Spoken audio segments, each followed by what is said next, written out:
No era automático, ya. Gracias. Entonces aquí, la respuesta es solamente fluidos líquidos. O sea, no admite gas, fluido gaseoso, porque si hubiera un gas dentro del depósito, al introducir el tubo piezométrico, inmediatamente perderíamos todo el gas y no habría ninguna presión que medir. ¿Estamos de acuerdo? Por otro lado, también miren, hay otra condición para el uso de este dispositivo, ¿ya? Recuerden entonces que acá, justo en el punto A, existe una presión que nosotros y hemos llamado presión sub A, ¿no? P sub A. Ese valor ya lo conocemos. Pero resulta que nosotros debemos tener cierto cuidado al introducir un tubo piezométrico en relación a el valor que puede tener esta presión. ¿Está? De hecho que si miren, yo reordeno la fórmula para la presión A había sido esta, ¿no? Presión atmosférica más peso específico por altura, ¿no? Así había sido, esa es la fórmula. Ahora, si yo paso aquí a la presión atmosférica a la izquierda, entonces tendría una formulita como esta, que había señalado que es la versión manométrica de la presión, ¿sí? Así. Entonces, pero yo quiero que atiendan a esto. ¿Qué pasaría si esta presión P sub A sería muy grande en relación al valor de la presión atmosférica? ¿Qué creen que pasaría?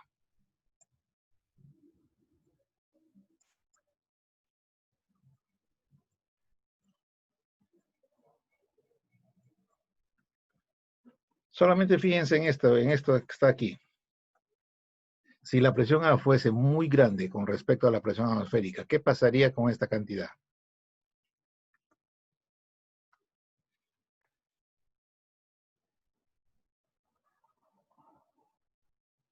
Tendería a hacer la presión en ese punto, ¿no? En el punto A. No, no, no, no, no, no, no, no. No me están entendiendo. A ver.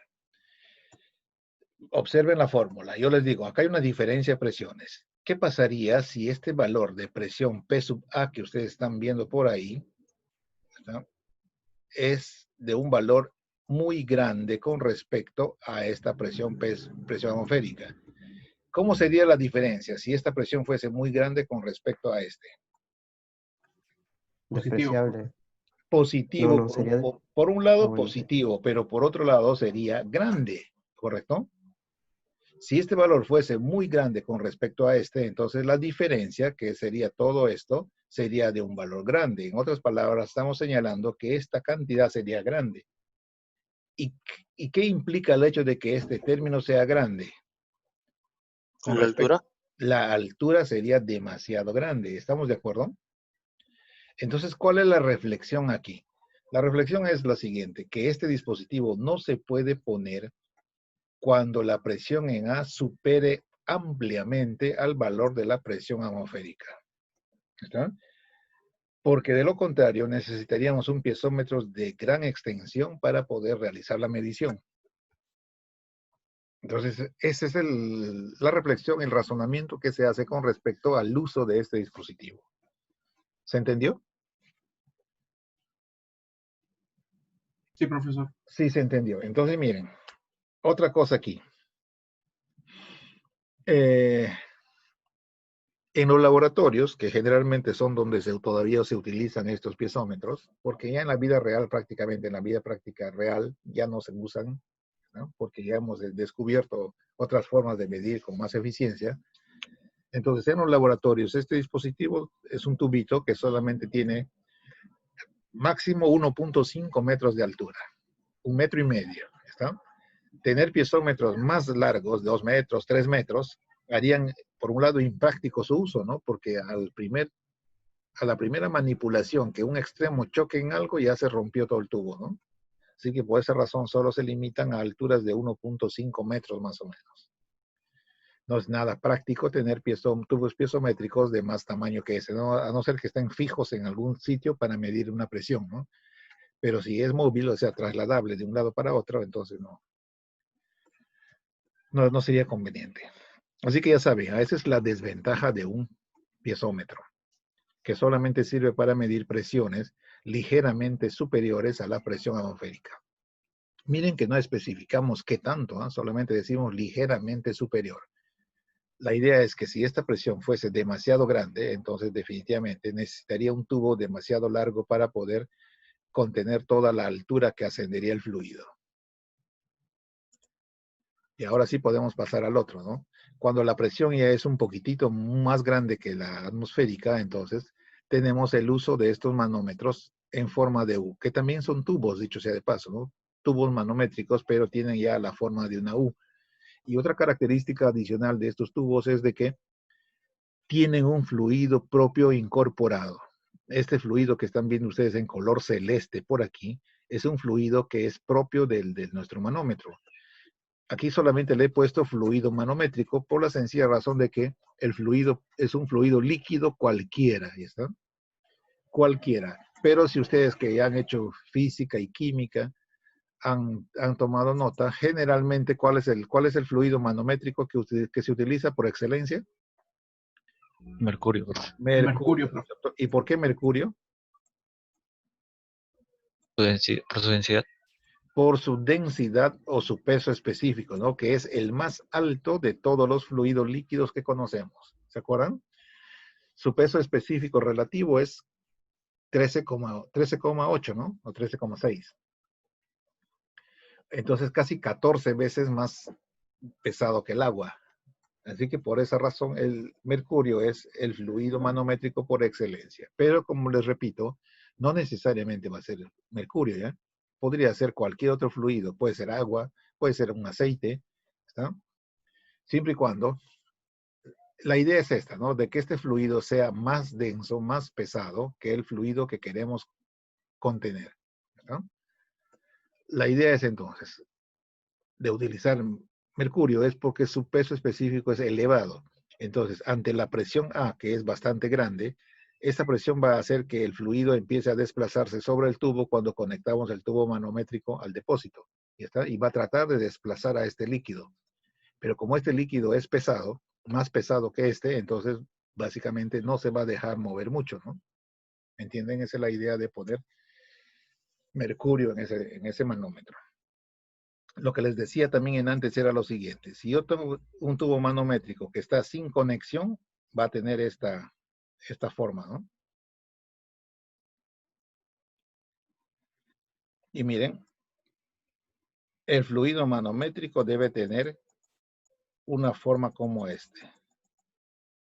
Es decir, este nivel que está acá debe estar exactamente al mismo nivel en la otra rama del manómetro. ¿Y eso por qué? Díganme ustedes. ¿Cuál sería la razón? Porque la presión del aire afecta por la entrada por un lado y por el otro. Claro, por la sencilla razón de que por ambos extremos estaría soportando el mismo valor de presión. ¿Y cuál es ese valor de presión? Pues sería la presión atmosférica local, ¿no es cierto? La presión atmosférica local en ambos lados. Así que al ser de la misma magnitud, entonces ninguno empuja más a una rama que a la otra. Pero ya cuando este dispositivo se conecta a un dispositivo a presión, entonces automáticamente vemos ¿cómo se puede decir? Un desbalance en las ramas del manómetro, ¿ya están? Desbalance en el sentido de que una rama se sobreeleva con respecto a la otra. Y ahora, no en todos los casos vamos a ver una sobreelevación hacia la rama derecha. Existen otros casos en donde la sobreelevación es en la rama izquierda. ¿Ven esta aquí? Aquí, por ejemplo, la sobreelevación está aquí a la izquierda, mientras que acá la sobreelevación está a la derecha. Y vamos a aprender por qué razón ocurre eso, ¿no? Y en qué casos ocurre cada caso. Primero, concentrémonos en saber cuánto es la presión, entonces, aquí en A. ¿Cuál es la presión que reina en A? Acá está en color amarillo, ya está escrita la fórmula, ¿no? ¿Ven? Pero ¿cómo se encontró esta formulita que está aquí? Es sencillo. Como les había también señalado ya en antes, la presión que reina aquí en A, que llamamos P sub A, vamos a trasladarla también aquí. Hasta acá, que sería presión A. ¿Sí? Hasta ese puntito negro. También es la misma valor de presión. Y la respuesta o la razón es la misma, ¿no? el mismo nivel y el mismo fluido en un mismo depósito. ¿Está? Es exactamente el mismo valor. Y por lo tanto, ahora, ¿qué vamos a tener? Lo que vamos a hacer es esto, ¿no? Lo que sabemos también nosotros ahora, olvidándonos un ratito de esta presión A, vamos a trasladarnos hasta el nivel 1 de este manómetro y vamos a tener la idea de que la presión que reina acá en 1 es la misma presión que reina acá en 2. ¿Está? Entonces yo trazo una línea horizontal acá, determino este punto 2, entonces la idea es que la presión que hay en 2 sea el mismo valor que la presión 1. Y entonces la respuesta sigue siendo la misma, ¿no? Porque los fluidos estos están en el mismo nivel y por lo tanto, y por otro lado, se trata del mismo fluido, en este caso, el mercurio. Ya. Ahora, si ya tenemos la igualdad entonces en estas dos presiones que están a la misma nivel aquí, vamos a concentrarnos en saber cuál es la presión primero que soporta la partícula que está en 1. La presión que soporta la partícula que está en 1, es decir, este P sub 1, ¿a qué es igual? Voy a tomar solamente la rama de la izquierda de este manómetro y me voy a olvidar de la derecha. O sea, esta parte no me va a interesar, ¿está? Solo me concentro aquí. Y otra vez más estamos aquí. Si quiero saber cuál es la presión aquí, debo fijarme cuál es la presión que viene desde arriba. Entonces, la primera presión que viene desde arriba es, esto está cerrado por si acaso, ¿no? Está cerrado, entonces solamente cuenta la presión que reina en A, que sería P sub A. ¿Está? Y es la presión que justo se genera aquí en este punto. Pero a esa presión debo sumarle más el efecto de la presión de esta columna de fluido. Este fluido tiene un peso específico, gamma 1, así que le voy a poner gamma 1 multiplicado por la alturita esta, H1 que aparece ahí, ¿no? Ahí está. Entonces, esa es la presión que soporta una partícula de fluido en este nivel 1. ¿Está? Y ahora, un punto aparte. ¿Cuál sería la presión que soporta esa partícula ahora cuando se encuentra en 2? Aquí. Y en este caso yo me voy a olvidar de lo que pasa aquí a la izquierda. Esto ya no me va a interesar para nada. Y solamente me concentro en lo que pasa en esta rama. Me ubico en la posición 2 y entonces sumo la presión de arriba para abajo. La primera presión que veo que actúa sobre esta interfase es la presión atmosférica. Presión atmosférica local, obviamente, ¿no? Presión atmosférica. Pero a eso debo añadirle más el efecto de esta columna de líquido, entonces, desde esta interfase hasta la posición 2. Y eso vale el peso específico de este fluido, que es el fluido manométrico, le voy a poner gamma M, ¿está? Del manométrico, multiplicado por la altura, H2, ¿no? H2. Ahora ven, ya está. ¿Qué queda ahora? Si ya tengo las dos presiones en 1 y en 2, entonces debo acudir a esta igualdad, ¿está? Y igualar las dos presiones. Y cuando se igualan las dos presiones, entonces vamos a saber, despejando para la presión A, tenemos que encontrar esta expresión que está aquí. ¿Está? La presión entonces que reina en A vale la presión atmosférica más el peso específico 2 por H2. Bueno, este peso específico 2 que está aquí, yo le llamé gamma M, ¿no? Entonces aquí voy a cambiarle. Esto debe ser gamma 2, ya está. Le he puesto peso específico. Ah, no, sí, pues porque acá estaba señalado, ¿eh? Gamma 2. Ya. Entonces ya está. Esta es la expresión para la presión en A, ¿no es cierto? Ahora, miren, otro detalle. Si yo considero el valor de la presión atmosférica 101.325 pascales, entonces ya saben que este valor es absoluto, ¿no? Pero si yo considero que la presión de la atmósfera es 0, entonces se va de ahí de la fórmula y solamente me quedaría este resultado. Y entonces estaría con la versión manométrica de la presión en A. Bien. Preguntas hasta ahí. Quiero tener sus opiniones. ¿Comprendido? ¿Algo que quieran que aclare?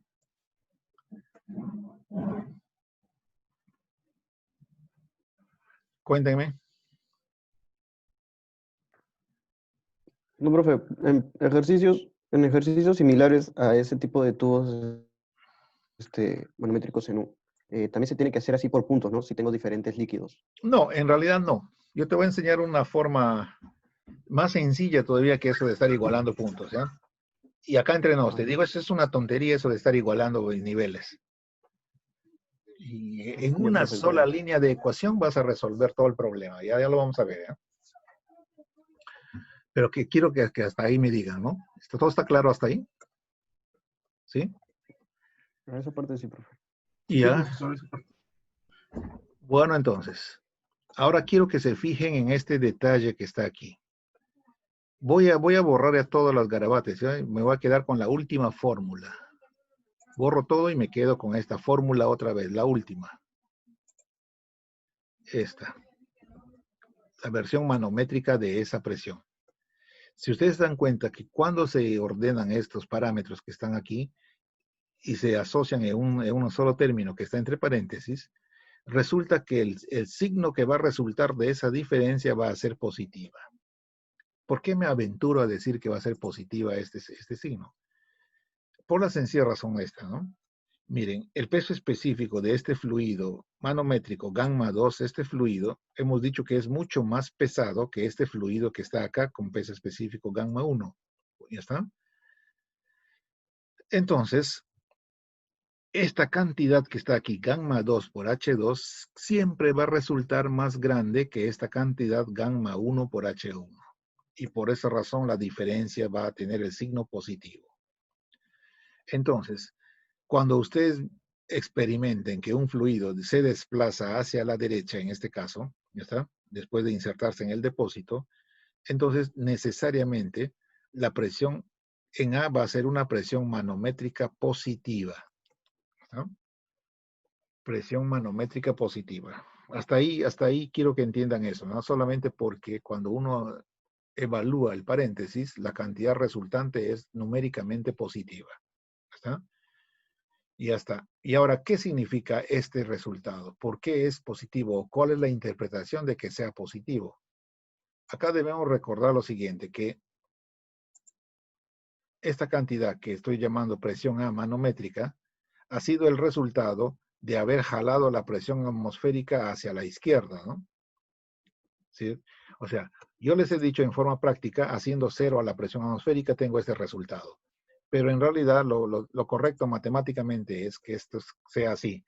La presión A menos la presión atmosférica, ¿sí? Presión atmosférica igual con, y ahora tendría el paréntesis, ¿no? Ya no voy a escribir, ya solamente pongo el paréntesis. Entonces, si estamos quedando que este paréntesis tiene signo positivo, ¿dónde está mi signo más aquí? Si estamos quedando que este paréntesis tiene signo positivo, entonces la pregunta es, ¿cuál presión es mayor, A o la atmosférica?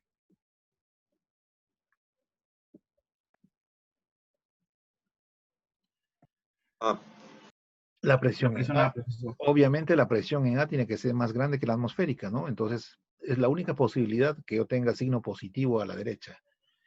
Y entonces, eso está clarísimo, ¿no? Que para que haya una sobreelevación en el lado derecho de este manómetro, esta presión A debe ser más grande que la presión que se ejerce desde afuera, ¿no? ¿Está? Entonces, en resumen, cuando la presión a la que está sometido el fluido es un valor más grande que la atmosférica, entonces siempre vamos a tener un desplazamiento del manómetro hacia la derecha, ¿no? Del fluido manométrico hacia la derecha. ¿Correcto? Entonces, en este caso, entonces, si la presión A es más grande que la presión atmosférica, entonces, no, acá hay una idea que iba a adelantar una idea, no, mejor todavía no, olvídense de lo que iba a decir. Lo dejamos ahí, ¿ya está? Solamente tener la idea de que si la diferencia de presiones es positiva, significa que la presión en el depósito es más grande que la presión atmosférica. Y eso se entiende claramente en el dibujo, ¿no? Para que sobreeleve, entonces ahí está ejerciendo una presión más fuerte de la izquierda que la que ejerce la atmósfera en la derecha. Y entonces vamos a ir ahora a otro caso. ¿Qué pasa cuando observamos, por ejemplo, de que el brazo manométrico se desplaza hacia la izquierda en vez de la derecha? Cuando analizamos entonces lo que pasa aquí, con la misma idea de antes de igualar la presión 1 y igualar la presión 2, nos damos cuenta que el resultado, miren, acá es negativo para la presión A manométricamente. ¿Está? En otras palabras, lo que se ha encontrado es una fórmula como esta. Voy a escribir otra vez. Que la presión A menos el valor de la presión atmosférica debe ser igual a F paréntesis, pero negativo. ¿No? Eso es lo que se ha encontrado. Y a esta diferencia es que le estamos llamando presión A manométrica. ¿Correcto? Cuando solamente queda el paréntesis, o sea, el efecto solamente de las columnas líquidas, ese es el efecto manométrico del fluido. Entonces la idea es acá. ¿Qué pasa con respecto a las presiones A y atmosféricas si el resultado es negativo? ¿Cuál presión es mayor? ¿A o la atmósfera o el atmosférico?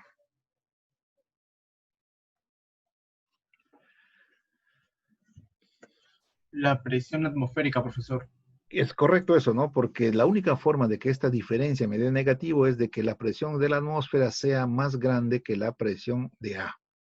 ¿Está? Y tiene sentido, ¿no? Porque si ustedes se dan cuenta, cuando esta presión que está aquí, la presión atmosférica, que está actuando acá en la derecha, esto, es más grande que esta presión que está aquí, entonces automáticamente es como que si la presión esta va a empujar a esta columna de líquido y esta columna de líquido va a tender a entrar hacia el depósito, ¿no?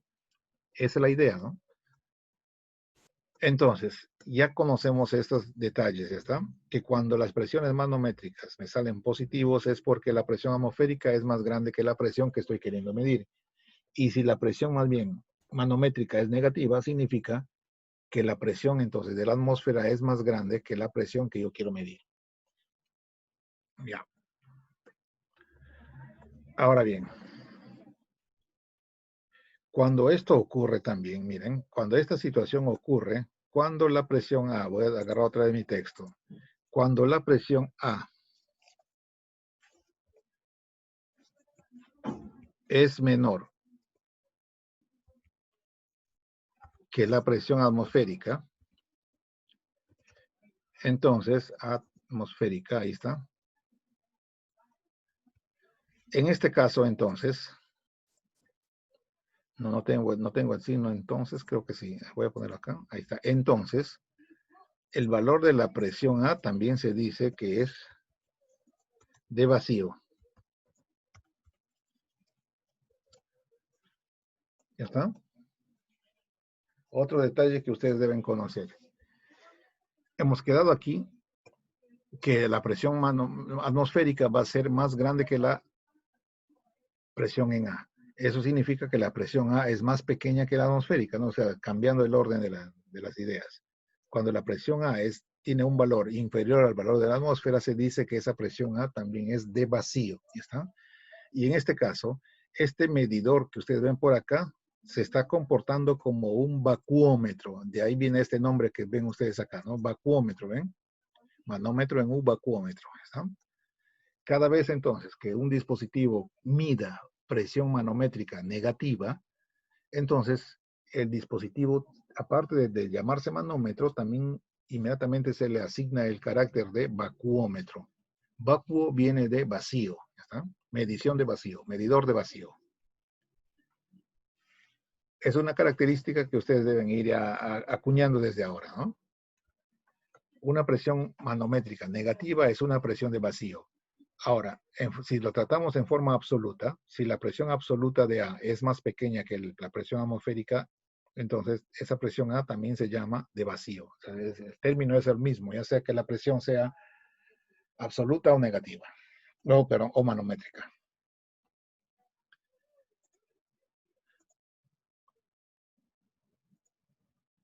Bien, entonces ya conocemos lo que es este manómetro y aún lo único que falta es señalar qué tipo de fluido puede y debe estar contenido acá adentro.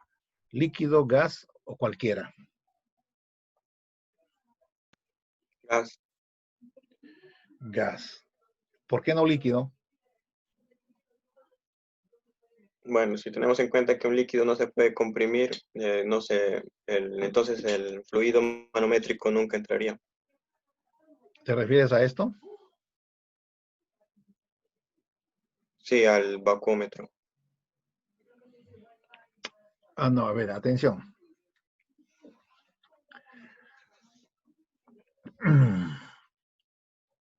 Lo que pasa aquí, mira, si esta presión A es de vacío, esta presión A lo que trata es de aspirar el fluido que está ahí. Pero no es cierto que los líquidos no se puedan comprimir, ¿eh? Hemos quedado de que su tendencia a la compresión es muy poca, pero de que sí comprimen, comprimen. ¿Está? Pero bueno, la idea general es de que, al margen de ese detalle, este depósito puede contener cualquier tipo de fluido, ya sea líquido o ya sea gas. ¿Está? Miren, si es gas, definitivamente este líquido que es el mercurio va a actuar como un sello hidráulico y no va a permitir la fuga del gas. El gas no va a ser capaz de atravesar la capa esta, ¿no? El contenido de mercurio para irse hacia afuera. Es imposible. O sea que esto está actuando como un sello hidráulico. Del mismo modo, si esto fuera un fluido líquido, entonces aquí también esto queda como un sello hidráulico y este líquido nunca va a poder ni siquiera mezclarse con el mercurio, que esa es otra de sus características, ¿no? Aparte de que lo escogemos al mercurio por su alto peso específico, también lo escogemos porque es un líquido inmiscible. ¿Se acuerdan esta propiedad, no? Inmiscible, que quiere decir que no se mezcla con otro líquido, ¿ya está? Esa es una característica interesante. Es decir, esta interfase que ustedes ven acá en 1 siempre va a ser completamente visible. No puede haber ni siquiera una cierta longitud de mezcla acá que me haga confundir acerca de dónde está la posición de H1. Esta línea de interfase es completamente definida por la característica que tiene este líquido de ser invisible. ¿De acuerdo? Ahora, pero bueno, supongan entonces también la siguiente idea, que estos manómetros en forma de U me sirven para leer presiones manométricas que están por encima de la atmosférica, pero tampoco para decir que bruto, que tanta presión diferente, ¿no? Porque igualito si esto fuera excesivamente grande, entonces también necesitaría un brazo en la derecha de este tubo demasiado grande, ¿no? Bueno, entonces sí, definitivamente no puedo medir esta presión A con un tubo manométrico en forma de U, porque la presión es excesivamente grande, entonces necesariamente voy a tener que utilizar otro dispositivo. Y ese otro dispositivo ya sería este de acá, ¿no? El llamado manómetro de Bourdon. ¿Está? Este manómetro es un manómetro ya mecanizado, ¿está?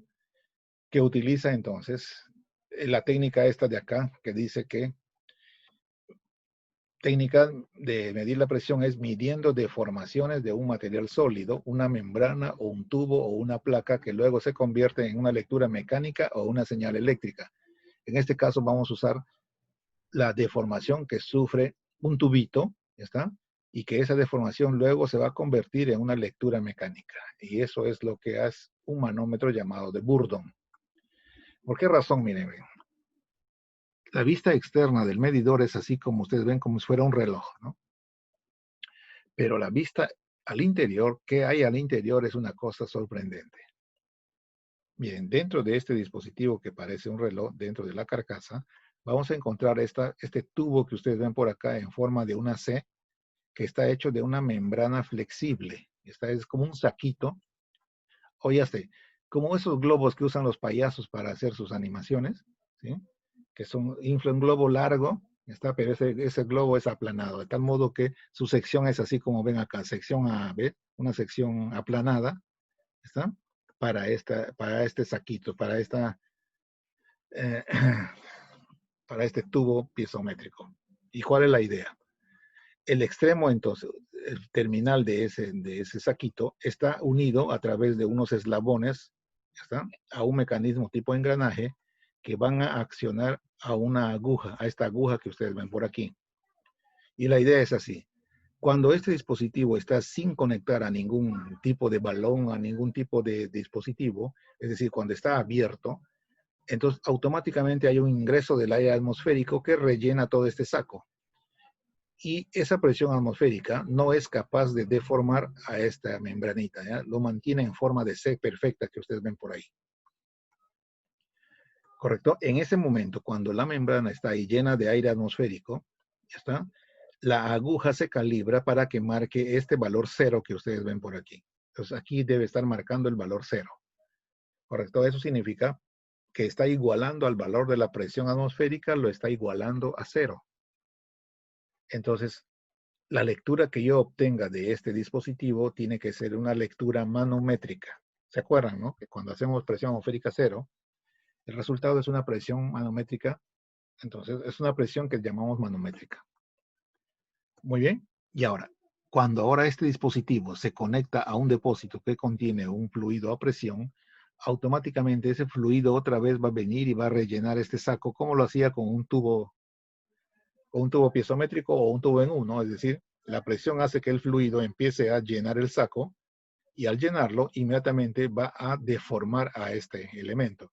Lo va a tratar de expandir. Y por eso son estas líneas punteadas que ustedes ven un poquito más hacia arriba, ¿no? Unas líneas punteadas.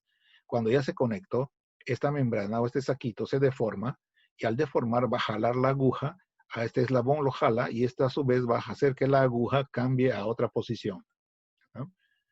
Por ejemplo, al cambiar a otra posición, la aguja pudo haberse desplazado, por decir, a una posición como esta aquí, ¿está? Y justo al desplazarse a esa posición, me va a leer la presión entonces, la presión P a la que se encuentra confinado el fluido dentro de este depósito, ¿no? Es una técnica muy, muy interesante, ¿no? Muy, muy sencilla, también dicho sea de paso, que ha sido inventado por este señor Eugene Bourdon, un señor francés, en 1849. Bueno, al menos es la historia le atribuye a este señor Bourdon, ¿está? Porque, bueno, él fue el que patentó el modelo pero también, si uno revisa un poco mejor la historia, vamos a entender que antes que él ya habían otros señores que habían tenido esta idea, pero de un modo diferente, pero básicamente utilizando la misma técnica. Pero la historia le dio a Bourdon el crédito. Y con respecto a eso también una anécdota interesante, ¿no? Se dice que este señor Bourdon era un científico de esos tipos geniecitos locos que quieren estar inventando cosas y cosas, ¿no? Y tenía su taller en donde hacía 1001 inventos, pero que poco o nada servían. Pero él seguía en ese plan, ¿no? De querer tener un invento que sea, pues, el boom. Y ya, cuando ya estaba a punto de que su esposa le bote de la casa porque no producía nada, descubre esto, ¿no? El manómetro de Bourdon. Y lo que él no sabía, el señor Bourdon, era de que con su invento le dio tal impulso a la mecánica de fluidos que se acuerdan ustedes que la mecánica de fluidos al inicio no era considerada ciencia porque sus predicciones no se ajustaban a lo que pasaba realmente, ¿no? Entonces, cuando aparece este manómetro de Bourdon, en mecánica de fluidos hemos sido capaces ya de medir presiones altas que no se podían medir con los piezómetros o con los tubos en U. Y con eso confirmábamos entonces que íbamos en buen camino. Así que mecánica de fluidos le debe un montón a este invento. Nos aseguró que todos los cálculos que teníamos estaban encaminados, ¿no? Bueno, al final de la historia es de que este señor nunca quiso vender la patente de su dispositivo, más bien él se puso a trabajar en su taller para fabricar así individualmente uno por uno e ir tocando puertas a ofrecer su producto. En hospitales, en laboratorios, en institutos, en universidades. Y así de a poquito le han ido conociendo y le han ido entonces haciendo un hombre multimillonario, dice la historia, ¿no? Con este inventito. Y ahora esa gran fortuna que amasó este señor lo dejó a sus herederos, y hasta donde tenemos entendido, sus herederos recién hace unos pocos años atrás han vendido la patente del manómetro porque ya no quieren saber nada con él, porque yo supongo que ya tienen suficiente dinero para vivir de aquí a 10 generaciones. En fin, no se sabe, pero ya la patente ha sido vendida, ya no le pertenece a la familia Bourdon. Y volviendo otra vez aquí, decimos que